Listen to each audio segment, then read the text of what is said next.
नमस्कार। योग प्राणायाम के फायदे के लिए हम बहुत सारी क्रियाएं करते हैं, लेकिन कई बार साइड इफ़ेक्ट्स जो है वो हमें देखने को मिलते हैं। हालांकि वो कोई बहुत बड़े साइड इफ़ेक्ट नहीं होते, केवल हमारे जो योग आसन करने के तरीके में थोड़ा सा परिवर्तन करके हम उनको सही कर सकते हैं। जैसे अभी आज का हमारा जो विषय है वो है, जब हम योग आसन करते हैं उसके बाद में सिर फटता है बहुत बुरी तरह, मतलब सर दर्द करता है पूरे दिन। इस तरीके से हमारे ऐसे लगता है जैसे कोई पंप कर रहा हो, ऐसे दर्द को पंप कर रहा हो, ऐसा फील होता है। ये सामान्य अवस्था है, सामान्य क्रिया है, और कई योग क्रियाओं में इस तरीके का दर्द देखा गया है। अब इसमें किस प्रकार की क्रियाएं करने से, योग के आसन करने से हमें ये दर्द होता है। देखिए, एक तो स्पीड से, किसी भी तरीके के आसन हम स्पीड से करते हैं तो उसका दर्द जो है वो देखा गया है। दूसरा है कि जब हम शरीर को पीछे की ओर झुकाते हैं, जिसमें उष्ट्रासन, पीछे करने वाले उष्ट्रासन है, चक्रासन है, अर्ध चक्रासन है, अर्ध चंद्रासन है। इस प्रकार के जो आसन जिसमें पीछे झुका जाता है, कमर पे हाथ लगा के इस प्रकार पीछे झुका जाए, उन आसनों में सर दर्द होता है। और इन आसनों को करने के बाद इसीलिए हम इनका काउंटर पोज करते हैं। मैं आपको कारण और निवारण दोनों बता रहा हूँ, वो आप साथ में करिएगा, इससे सर नहीं फटेगा। जिनका योग के बाद में सिर फटता है या सिर दर्द करता है, उनके लिए रिलीफ मिल जाएगा। तो पीछे झुकने वाले जितने आसन हैं, उन आसनों के बाद तुरंत आगे झुकने वाले आसन करने चाहिए, वो भी स्टे करके, आराम करके। जैसे आपने किया उष्ट्रासन, यहाँ से आपने उष्ट्रासन किया, ऐसे उष्ट्रासन किया, तो उष्ट्रासन करने के बाद में यहाँ का ब्लड का सर्कुलेशन जो है वो हमारे सिर में पीछे की ओर जाता है, और कई बार तो यहाँ सीधा होते ही दर्द करता है। कई बार तो ऐसी स्थिति होती है, तो ऐसे पीछे गए तो सर दर्द करेगा। और फिर क्या करना है, इसका काउंटर पोज क्या है, यहाँ वज्रासन में बैठे और श्वास भर के हाथ ऊपर और श्वास को छोड़ते हुए डाउन, ऐसे सिर को नीचे रखना। अब देखिए इसमें क्या किया हमने, सिर पीछे गया तो ब्लड का सर्कुलेशन पीछे गया, आगे झुके तो ब्लड का सर्कुलेशन आगे आ गया। यही कारण है कि हमारा जो ये सर दर्द है ये नहीं होता जब हम इसके काउंटर पोज करते हैं। ये हो गया उष्ट्रासन, अर्ध चंद्रासन, चंद्रासन या अर्ध चक्रासन। ऐसे आसनों में, या चक्रासन, ऐसे आसन होते हैं उसमें सर दर्द करता है। हालांकि आप वज्रासन करेंगे, जैसे उल्टा लेट के सिर ऊपर उठाएंगे, उसमें सर दर्द नहीं करेगा। सिर तो इसमें भी उठ रहा है, देखिए आप कहेंगे कि सिर तो हमारा ऐसे भी उठ रहा है, लेकिन इसमें जो है, इसमें वो चीज़ नहीं है, इसमें ब्लड का सर्कुलेशन पीछे नहीं गया, सिर के पीछे की साइड में नहीं गया, इसलिए हमें वो दर्द नहीं होता है। अब ये तो हो गया बैठ के वाले आसनों में। अब सीधे लेट के जो आसन करते हैं उनमें भी सर दर्द होता है। अब उनमें भी आप कहेंगे उनमें क्यों होता है, क्योंकि बैठने वाले आसनों में पीछे सिर ब्लड गया, अब लेट के आसनों में पीछे ब्लड कैसे जाएगा। तो आप देखिए कि हम अगर ऐसे सीधे लेटे, ऐसे लेट गए, ठीक है, अब यहाँ पर अब ब्लड का सर्कुलेशन कहाँ है, हमारे सिर के पीछे की ओर प्रेशर कर रहा है, ठीक है। अब यहाँ तक तो ठीक है, सीधे लेट के आसन जो कर रहे हैं इनमें कोई प्रॉब्लम नहीं आएगी, आपको ठीक लगेगा। लेकिन जैसे ही आपने पाँव को ऊपर उठाया, ऊपर उठाते ही ब्लड का फ्लो नीचे आया, और इसका जो प्रेशर है वो सीधा लास्ट में जाके सिर के ऊपर पड़ता है।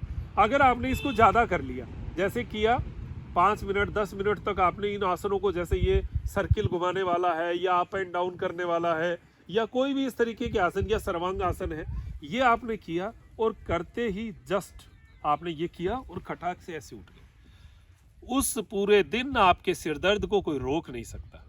अगर आप बहुत मजबूत है तो नहीं, लेकिन कमजोर शरीर के हैं तो सर दर्द होगा, ये मान के चलिएगा। और ये हमारे हाथों से दी हुई बीमारी है।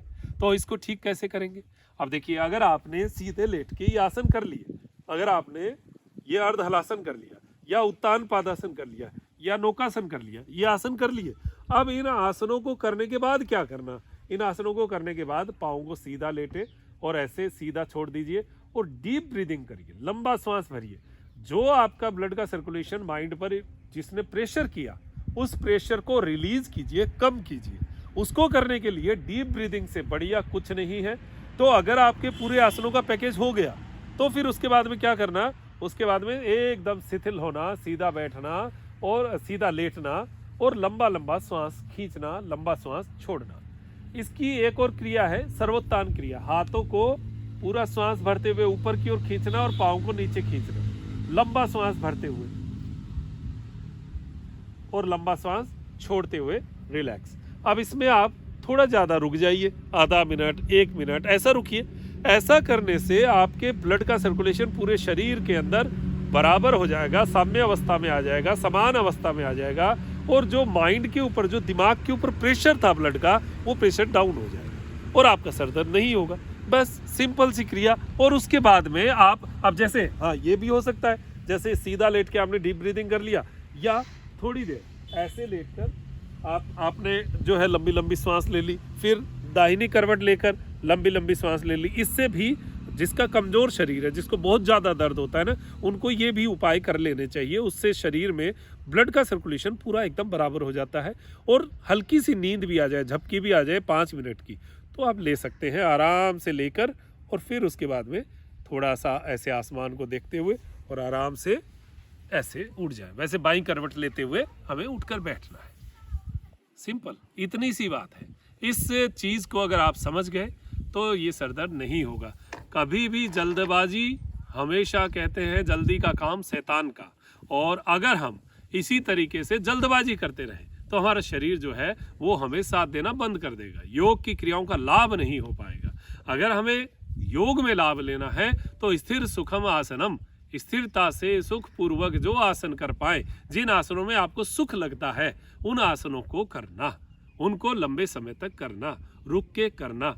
जल्दबाजी सुख नहीं देती है, जल्दबाजी तकलीफ देती है। हाँ, आपको अगर स्पीड से, जैसे इसी को व्यायाम में परिवर्तित करना है, आसनों को व्यायाम बनाना है, एक्सरसाइज बनानी, तो स्पीड से भी करते हैं। जैसे दौड़ना है, भागना है, कदम ताल धीरे धीरे करते हैं, उसी को स्पीड से भी करते हैं, स्पीड से भी होता है। लेकिन उनका फिर युवावस्था के लोगों के लिए ज़्यादा बेटर है, जो जवान है उनके लिए बहुत बेटर है, उनका इफेक्ट ज़्यादा आएगा, क्योंकि उनका पित्त कारक शरीर होता है, पित्त उस समय उनका उग्र होता है। अब पित्त उग्र होता है तो उनमें जल्दबाजी होती है, और जल्दबाजी होगी तो पित्त को अगर शांत करना है तो उनको जल्दबाजी करनी पड़ेगी। तो लगभग 15 मिनट का उनका जल्दी का सेशन हो गया, तेज़ भागना, तेज़ दौड़ना, तेज़ सारा कुछ किया। फिर उसके बाद में आराम से आप किसी युवा को, 18-20 साल के युवा को कहेंगे कि स्टे करो, तो वो स्टे नहीं करेगा। उसका मन ऐसे लगेगा कि क्या ये टाइम खराब कर रहे हैं, ये होगा। लेकिन जैसे ही आपकी उम्र 50 के ऊपर जाएगी तो आप स्टे करना शुरू कर देंगे, 40 के ऊपर जाएगी आप स्टे करना शुरू कर देंगे। आपको अच्छा लगेगा, रुकना अच्छा लगेगा, क्योंकि भागना जो है वो लगातार जीवन में नहीं हो सकता। एक उम्र के बाद आपको रुकना ही पड़ेगा। और ये योग में भी हमें सीखने को मिलता है कि 40-50 के बाद स्टे करना शुरू कर दीजिए। उससे पहले की उम्र ऐसी होती है जिसमें थोड़ा भागा दौड़ी रहती है, तो अगर वो हो तो कोई प्रॉब्लम नहीं। लेकिन इस तरीके की जो मैंने क्रियाओं का एक लाभ आपको बताया है, ये आपको मिले, ऐसी अपेक्षा करता हूँ। दीजिए इजाज़त मुझे, डॉक्टर मनोज योगाचार्य को, त्रिनेत्र टीवी के लिए त्रिनेत्र योग धाम से नमस्कार।